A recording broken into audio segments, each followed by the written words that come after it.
her way to becoming a college graduate. Wouldn't even stop to talk to the average kid. The type of Latina I'd sit and contemplate marriage with. Fuck the horse and carriage shit, her love was never for hire. Disciplined intellectual beauty's what I desire. Flyer than Selma Hayek or Jennifer Lopez.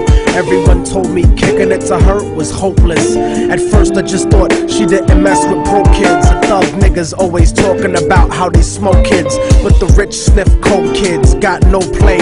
I'm not even interested what her body language would say. Everyone around the way gave up trying to get in it, cause didn't matter how good your game was, she wasn't with it. All the block bitches was jealous but wouldn't admit it. Talk shit and deny to everyone that they did it, cause they regretted the long list of niggas that they let hit it. And no one ever gave them shit except McDonald's and Diddick. Smoking weed with thoughts of envy whenever they lit it. She spoke intelligently and they bit it, always trying to copy, but when they tried to use her vocab they sounded sloppy. She had a style all her own, respectful and pure. I was sick in the head for her and there wasn't a cure.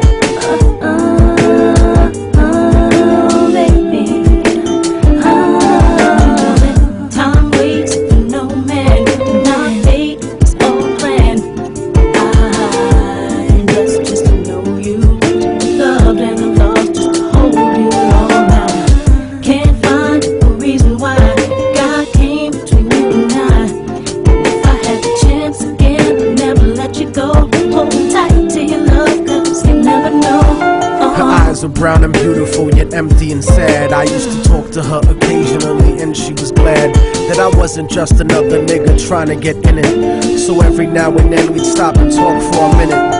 I didn't have a gimmick, so the minutes turned to hours. On her birthday, I gave her a poem with flowers. Then I took her out to dinner after her cousin's baby shower. We talked about power to the people and such. We spent more time together, but it was never enough. I never tried to sneak a touch or even cop a feel. I was too interested in keeping it real, perfectly honest and complete. She would always call me cariño and never technique. Bought me a new book to read every 2 or 3 weeks, forever changing the expression of my thoughts when I speak. It was because of her I even deaded all of my freaks. She convinced me to stop hanging out on the streets, to stop robbing and stealing from people like you. Instead I took her out to the Apollo and the Bronx Zoo, Museo del Barrio and the Metropolitan too. Got to the point where I was either with her or my crew. So I decided one day to tell her my feelings was true. I couldn't live without her, so I told her face of my fears. But honey's only response was a face full of tears. She could only sob hysterically,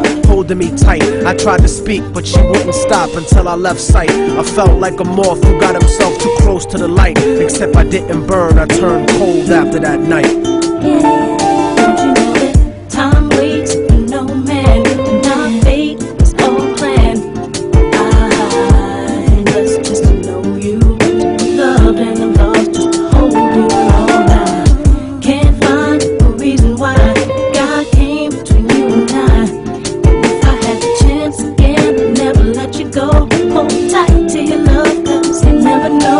I went on with my life, college and my career. Ended up locked up like an animal for a year, where the COs talk to you like they were the overseer. Then I got sent to the hole when my exit was near.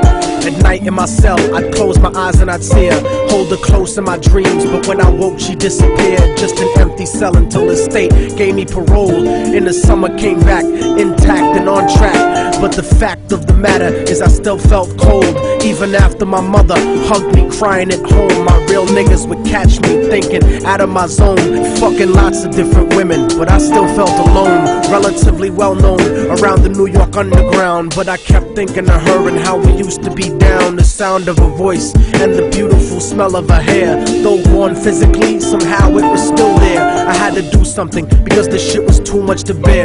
So I went and visited the building where she used to live. The world looks a lot different after you do a bid. Your way of life done changed, while primitive minds are still stuck in the same game. Like her cousin who was on the corner slinging cocaine, stepped in the lobby and tapped the button next to her last name. Her mom buzzed me up and hugged me up like a mother oughta, but her facial expression changed when I asked about her daughter. No man, my fate is all planned.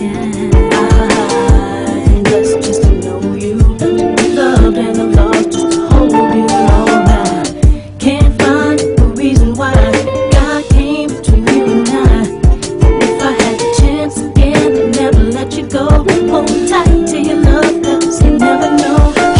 me that there was a note for me that was left behind, and she had left it there, waiting for such a long time. I was inclined to ask about it, but she brought it up first. I saw a tear swelling up in her eye, and then she cursed. She told me where the letter was, and I started thinking the worst. Reversed my position, stepped over and opened the door, and sure enough, there was an envelope with my name on the floor. Nobody loves you more than me, cariño's what the letter said. By the time you get to read this, I'll probably be dead. But when you left in 97, a part of me went to heaven. I thank God at least I got to know what love really was. But it hurt me to see what true love really does. Cause even though we never made love, you were all that there was. It was because I loved you so much that I had to make you leave. You made me doubt the way I thought, you made me wanna believe. And then I slipped up and I let you get close to me. It was hard to not be openly when people spoke to me. This was not the way I thought my life was supposed to be.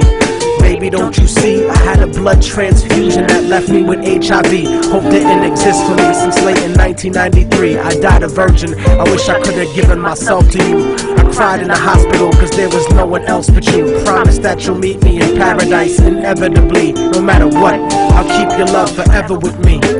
What happened for the rest of the day is still a blur, but I remember wishing that I was dead instead of her. She was buried on August 3rd. The story ends without a sequel, and now you know our technique. Don't fucking fall in love with people. Hold the person that you love closely if they're next to you.